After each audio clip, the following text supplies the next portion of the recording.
Hola, amiga, and welcome to the Latina Leadership Podcast, a podcast by Latinas for all women. Get ready because today's conversation is really special. Hola, and welcome to another episode of Latina Leadership Podcast on the Texas road trip. Today's episode, well, first of all, I'm here in San Antonio, Texas. I didn't know I was here during Fiesta, but I mean, I'm going to the parade tonight, so that's all well and done. So on today's episode, I'm here at the Mexican American Civil Rights Institute. On today's episode, I've been in the space now for about 2 hours. I'm completely amazed by it. I'm enamored. I'm in love. That I'm in a historical building like this that is being dedicated to the Mexican American culture. Yeah. So, on today's episode, let me ask, okay, who are you? Where are we? And what do you do? Okay. Well, welcome. My name is Sarah Zenaida Gould. I'm the executive director of the Mexican American Civil Rights Institute, or MACRI. Mm-hmm. And I'm a historian, and I'm somebody who's worked in museums for a couple of decades. I have been with MACRI since the beginning. We were founded in 2019, and at that time I was working at a different museum, but I was on the founding board of MACRI. And then when the pandemic hit, I joined the staff. But what do? We preserve and share Mexican American civil rights history with the public. We do that through exhibits like the one you see behind us, and through public programs, through online resources. It's hard to get this kind of history by, growing up and going to school. Mm-hmm. These are things that I did not really learn about until I went off to college, and even then, it took more education at the grad school level and just my own personal interest to learn more about these things. And yet this is history that's been part of the United States for at least 2 centuries. Mm-hmm. And it's history that we should know. We should know that we're very deeply embedded in the history of this country, and that part of that history is advancing democracy and working towards civil rights goals. Mm-hmm. So I didn't know that there were some towns and small cities here in the state of Texas that are older than the United States itself. Absolutely. So San Antonio was older than the United States. Yes. So San Antonio celebrated its tricentennial back in 2018. Mm-hmm. This year, the United States is celebrating its 250th. Yeah. So we're a little bit older. Yeah. It's matured and it has experience. Mm-hmm. And so so the movement of what is actually happening here in terms of like civil rights and the Latino or the Mexican American culture is kind of at the forefront of a lot of what's going to happen in the United States. Oh my goodness. So we always say that San Antonio is the cradle of Mexican American civil rights. And that is not to dismiss or ignore what other communities have done, but truly, when you look at it from a historical lens, it's just one thing after another has happened here, or leaders have come out of here. And so really a comparison we sometimes make is that San Antonio is to Mexican American civil rights what Atlanta is to African American civil rights. So just a hub of activity. And in terms of leadership, you see a lot of leaders coming out of San Antonio, including women. Yes. I've seen a lot of, so you're right. I think that there is a lot of expertise that comes out of here. I think founders and amazing people who do amazing things out of DC come from the San Antonio area, because it has its own, it understands what has transpired before and after the United States, and even now during, at this really heightened time. Are you San Antonian? I'm not. Okay, no worries. I grew up in Houston for the most part. Hello, Houstonian, hear myself too. I grew up in Houston for the most part. Uh-huh. But you know what? We would come on family vacation to San Antonio, which I think is kind of a Texas thing. Yeah. And always loved this city. And then I had the opportunity to come here after grad school. Uh-huh.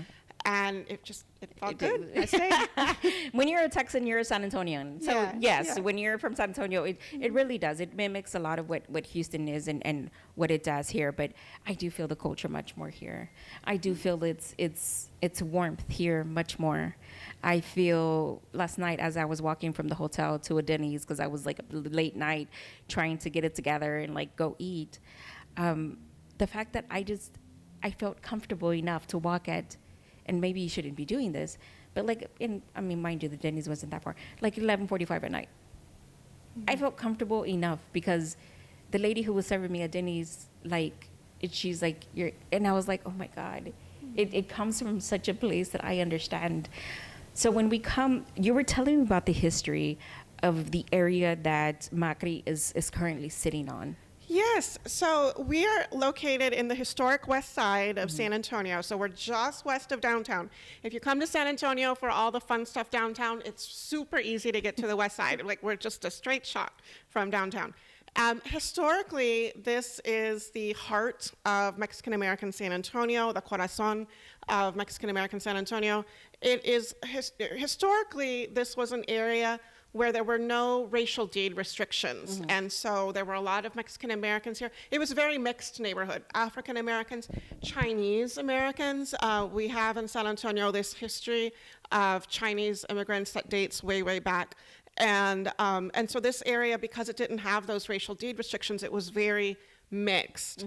When the Mexican Revolution broke out and you had tens of thousands of refugees fleeing the fighting, we're right on the train line that connects San Antonio to the border. And so we received a lot of folks. And we had all these economic ties to Mexico. A lot of people had familial ties, familial family that still lived on the other side of the border. And so it was sort of a natural stopping point. So we became the receiving area. This neighborhood, we're just right down the street from the train that would take you to the border.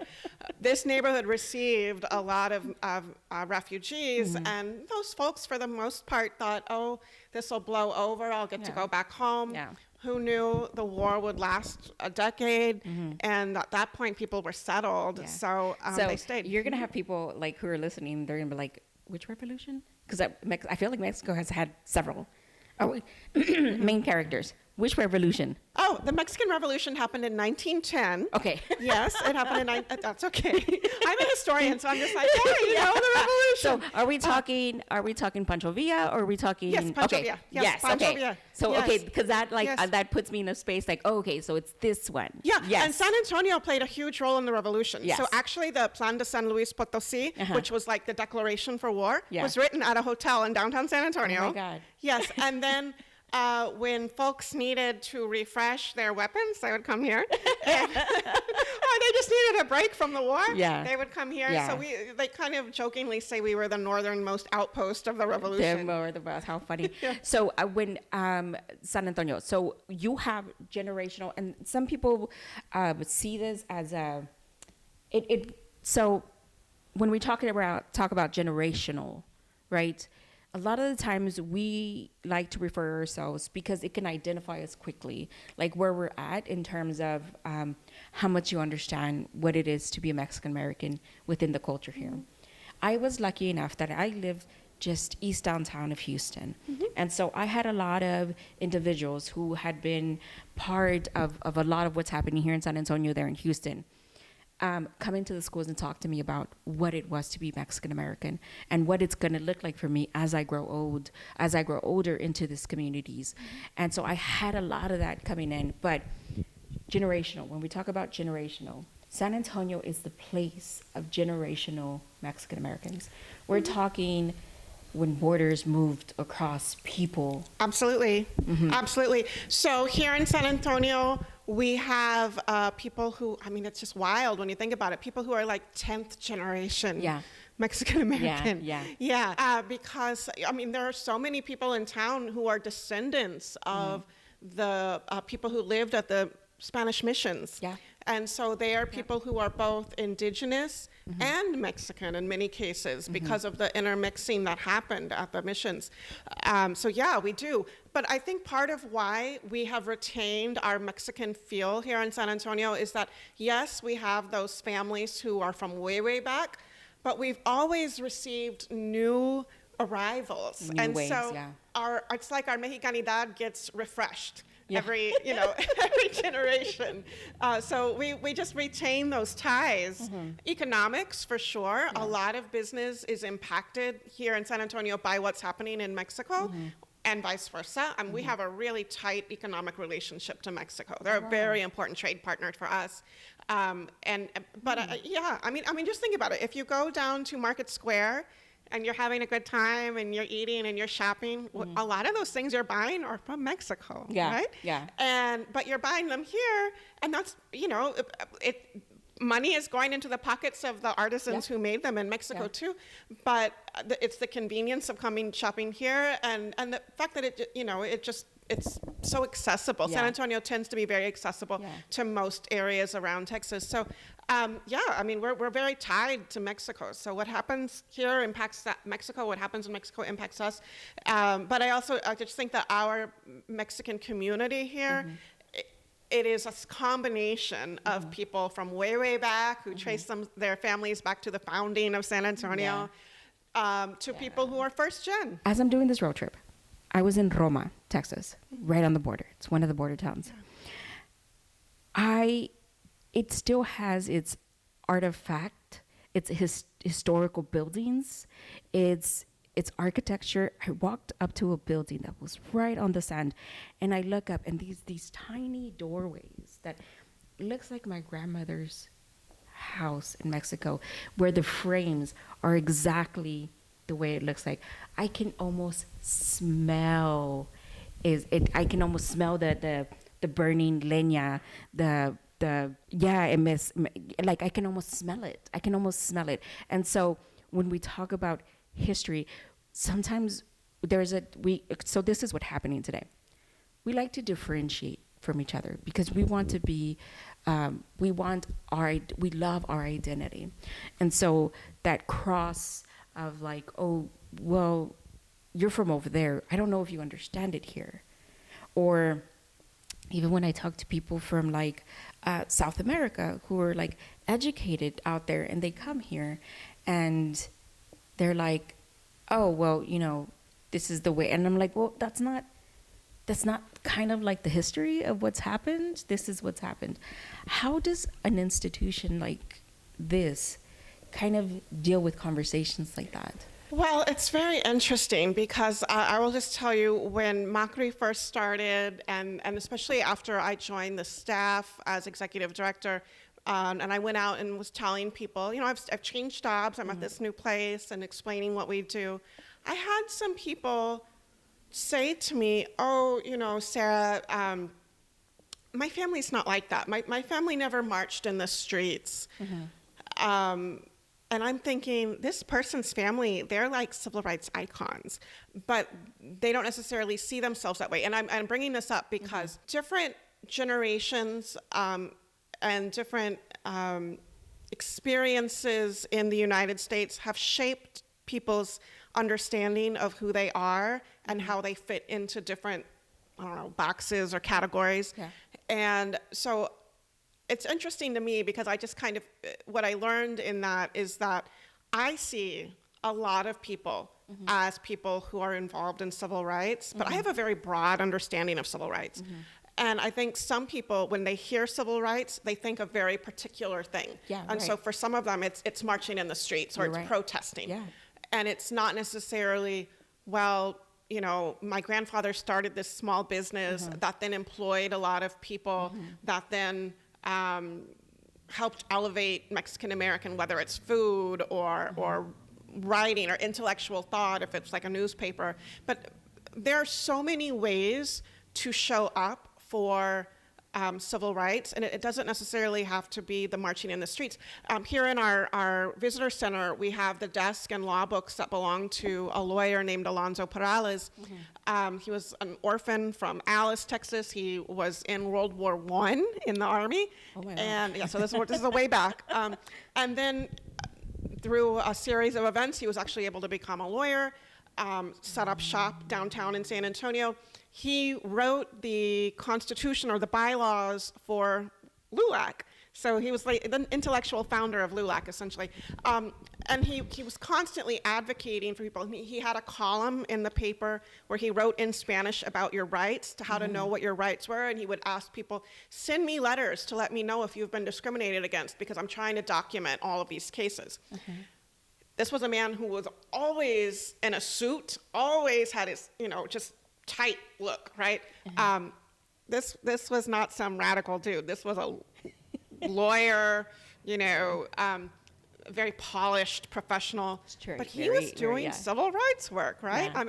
He literally founded LULAC. But there's just so many ways to be a civil rights person. There's so many ways to be a Latino. There's so many ways to be a Mexican American. And so it is interesting when you have people, for example, here in San Antonio, we have a bunch of folks who are, I don't know if you want to call them expats, but they're from Mexico.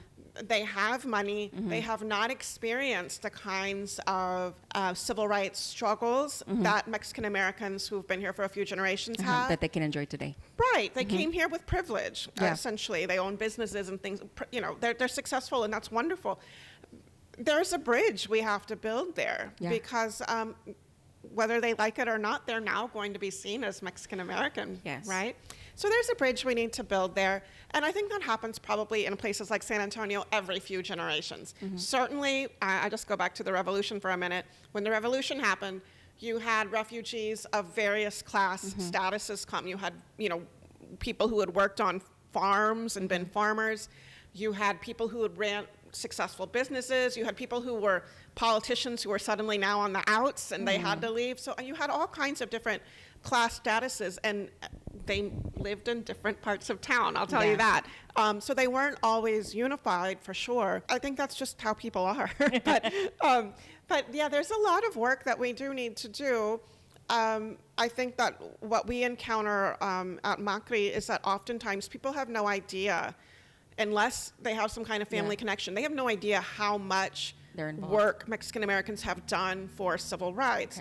We've been involved in so many court cases, so many efforts to expand educational access, so many efforts to expand economic opportunity, so many efforts to expand housing and make housing not only more accessible, but having to break down racial deed restrictions, which were very common up until the 60s, 50s, and 60s. 80s, 90s, you call it. So, I mean, here in San Antonio, for the longest time, we had what were called at-large city council districts, which meant that when you ran for city council, you were running for the whole city, and it made it very hard for people of color to win elections.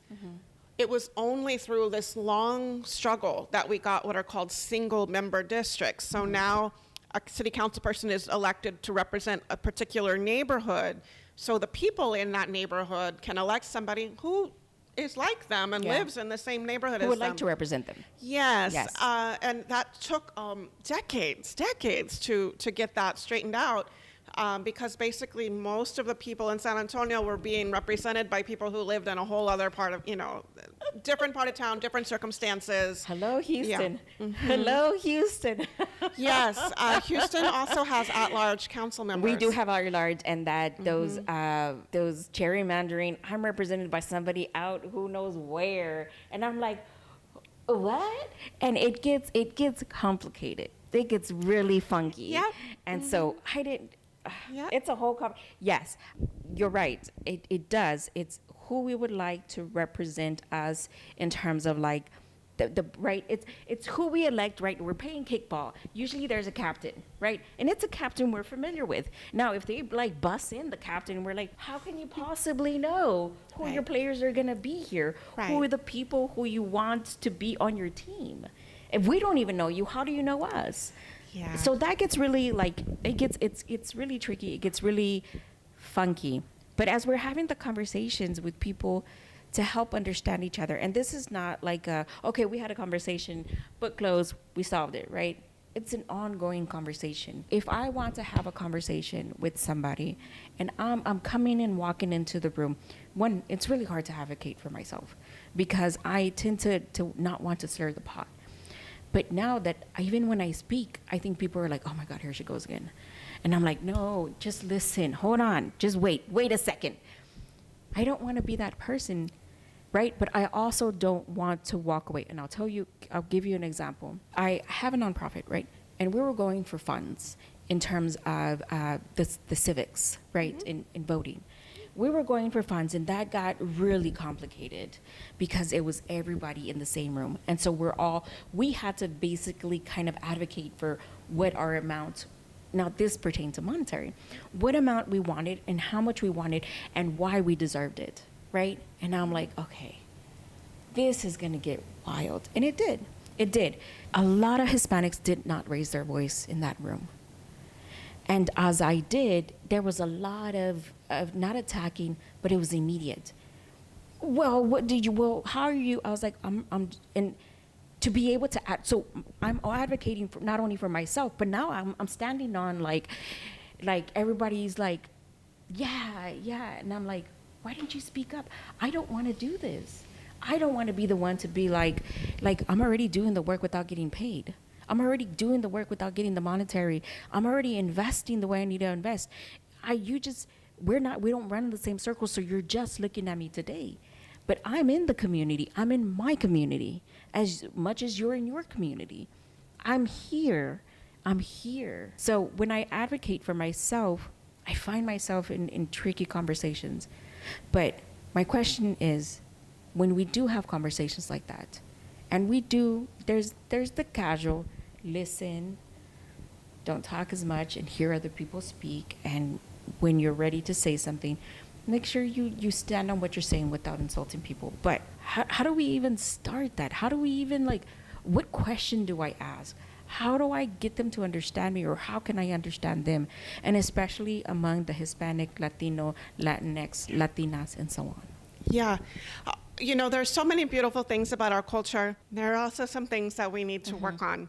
And unfortunately, I think one of those things is, and this may have honestly come out of some kind of survival instinct, but I think oftentimes we have been raised to not be the problem. Yeah. So we keep our mouths shut when, if it were your child, you would say, speak up for yourself, right? Yeah. And yet, we don't always speak up for ourselves. Yeah. But at the same time, when we do speak up for ourselves, I think we worry that people are going to be like, oh, she just complains. And, so we need to figure out, how do we stop thinking that speaking up for yourself is complaining, and that you are, in fact, advocating for yourself, for your community in many cases, and that's not something to be afraid of. When we have these conversations and we're making ourselves vulnerable, right? Because we're making ourselves vulnerable to criticism. But I hope that we can foster in ourselves an understanding to listen without judgment, let it settle into our brains, and think of what is this person saying, and give ourselves that space to see, is there anything in there that I agree with? Is there anything in there that does require me to say, well, what about, maybe there's something that's not being seen yet, or just some other experience that might add to the conversation. But we need to be willing to listen. And I think, put your judgment aside for a minute to let that idea sink in, and give it some time to process, right? But I know it it's hard. It's hard, and sometimes it's hard to just shut down your brain and your ideas for the 5 minutes to listen to the other person. It is really hard, because when we're time crunched, they're like, okay, we got 30 minutes to talk. That's not gonna work. That's not gonna work. But two things came out of what you just said. Is I advocate for people to. This is what I do. This is my theory. You have to speak at least once during wherever you're at. You have to ask a question, and speak once. Ask a question that you feel needs to be addressed, or that you want to emphasize, or that you want to continue to have that conversation. So, but everybody knows, like, because if everybody asks one question, there can be a consensus of where we should go with the conversation, right? So, and then on the second part is always showing up to the conversation. When you're invited, take up on the offer and attend and be there. Yes, it is hard. Yes, it is going to be, difficult to listen. And then second, lastly, is the part of which this is hard, because civics is personal. Civics is very personal. So when you have a group of people telling you, well, don't take it personal, it's like, but it is. Try to maintain as neutral as possible when talking about civics, because it's so personal. We've all been directly affected. I can tell you right now, my mom has been a voter. I've always seen her go vote. As soon as she got, like, she's been a citizen. She, whatever she needed to do, I was like, well, this is just what we do. It's what we do. Did you vote? Yeah, I'm going to go vote right now, Mom. It's just part of what we do. So it's personal to me. And she is, she's a citizen. She's a naturalized citizen. So when I tell you civics is part of my identity, it's part of what I just do, right? It's like I get my car checked. It's something I do. But we have others who don't. And to try to convince them to partake in your civic, not your civic duty, in your civic right. This is a privilege. This is a right you have that is not granted to everybody. Yep. And not only that, but Mexican Americans had to fight to ensure we would have the right to vote. So historically, I'm sorry, I am a historian, so I'm always go for it.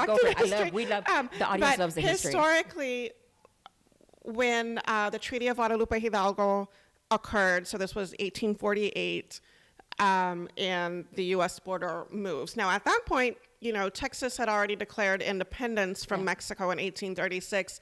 We were an independent state for a brief moment there. But the idea, at least, is that with the Treaty of Guadalupe Hidalgo, all people of Mexican descent who now find themselves in the United States are supposed to be granted the same rights, from the Constitution as anybody else. The challenge there is that some people of Mexican descent are deemed to be Native American by the U.S. We're not federally recognized as a tribe or anything like that, but they just deemed us to be Native American, and at that time, Native Americans did not have full rights of citizenship. And others, and this tended to have to do with light skin privilege, might be seen as not exactly white, but okay, you can vote. What happens is that a lot of people of Mexican descent in places like South Texas, down in the valley, they find themselves getting pressured to vote a certain way in order to keep particular people happy. There was a lot of threats of violence, I mean, there were lynchings in South Texas up through, 1910. I mean, it went on and on. Sometimes, this mostly happened in the valley, there would be pressure to go and vote for this person, otherwise, you're gonna have trouble. But then in other cases, it was hard for Mexican Americans to demonstrate, I do have the right to vote. So actually, here in San Antonio, if those of you are going to Fiesta maybe, or just are visiting at some point, if you go across the street from the Alamo, there's a courthouse building, a federal courthouse. On the ground floor, it's a post office, so you can actually go inside to the ground floor, and they have some cool old murals painted in there. But on the corner there, you will see a historical marker for a court case called N. Ray Rodriguez, which was argued in the second floor, which is where the courtroom is, in that building. And this was a dark-skinned Mexican man, Ricardo Rodriguez, who crossed the border, did the right paperwork, like he had documentation when he crossed. He had been here for 10 years, which was the required amount of time to then apply for naturalization. He decided he wanted to naturalize. He fills out the paperwork, and it becomes a test case because they were trying to test out, can somebody like this actually become a naturalized citizen? Now, according to the Treaty of Guadalupe Hidalgo, he shouldn't have been able to. And according, honestly, to all other laws about naturalization, now there were a lot of restrictive laws around people of Asian descent, but he was not Asian, okay? It took the judge a year to make his decision on this case because he knew whatever he decided, it was going to be controversial. His name was Judge MACRI, Thomas MACRI. He ultimately decided the law says this guy can naturalize. I mean, there's nothing to stop it. But it was, you know, he was he looked indigenous, right? Like a lot of Mexicans do. But he had done all the right things. And so anyway, I'm just saying this to say, we had to go through all these dumb things in order to just prove that, you know, we're just as qualified as anybody else to vote. So don't squander that, please. Yes, yes. That is true. It is true. A lot has happened for us to be able to vote. And if you're of age, voting, look, there's several elections that might happen within the year, okay? If you can just vote once in that year, and usually we have votings every 2 years, and sometimes those coincide, and so it's every year. If you can just vote once a year when elections come up, whether that's in your city, whether that's states, federal, or, you know, national, whatever it is, just vote once. Just go in, you know, just to, it's like renewing your passport. You're renewing your driver's license or something. I'm going to tell you that it's actually really fun, and it's kind of like picking your fantasy football team or something, because you get to do a little bit of research, and you should do a little bit of research on everybody you're going to vote for. Yes. So you're picking your team, and then you're going to vote for them. Yeah. They might not win, but it's the same in football. Pick your team. Pick your team. No, you're right. You're right. And then you can be like, I wonder if they're going to win. And then you do the countdown. You would be surprised about how many people actually win by like 40, 50 votes. That's everywhere.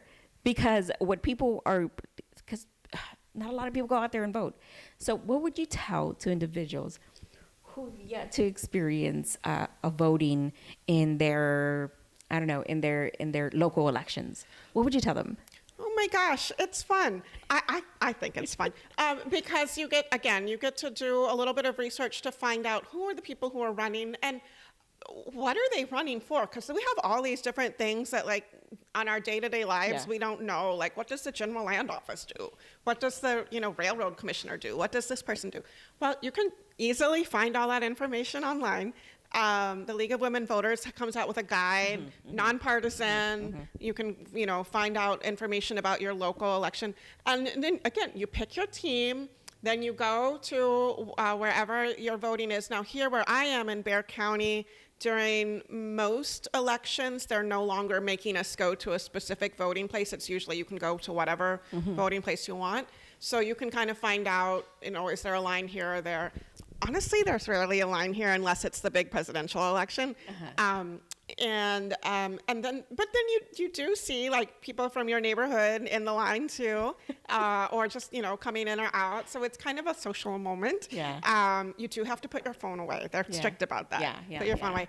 But they'll let you take in a piece of paper if you can't remember all the people you want to vote for, and show them your driver's license. They give you a little sticker and ask you to sign something, and then you get to go and use this little machine, and it's kind of fun. Yeah, for me it is.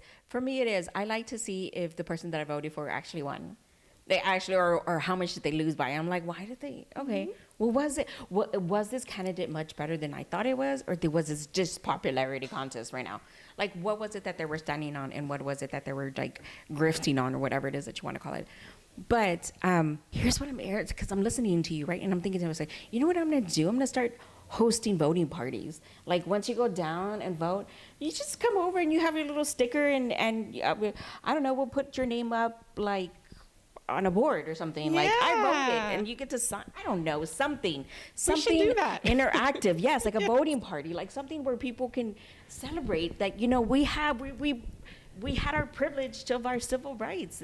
Not in a way that feels like heavy, because civil rights have been feeling really heavy lately. It has been feeling heavy lately, and that's a challenge because I feel that my job is to build bridges to people, to knowledge. So I want to make it fun to learn about civil rights history. I want to make it engaging. I want to make it empowering. I don't want it to be like, oh no, this is awful. You know, it's not awful. Like things don't always go the way you think they should, but honestly, that just tells us why we need civil rights. Yeah. So, but it has been a little heavy. I think part of the fact that we focus mostly on the past, on history, allows us the opportunity to also highlight, you know, yes, there have been some setbacks, but there have also been, you know, just amazing leaders, amazing accomplishments, that when we work together, we can make things happen and we can work for the greater good, that we can put the community at the center of the work that we do. So I hope that we can always find moments of empowering information about the past that can help us see a path for the future. For my last question, well, one of you.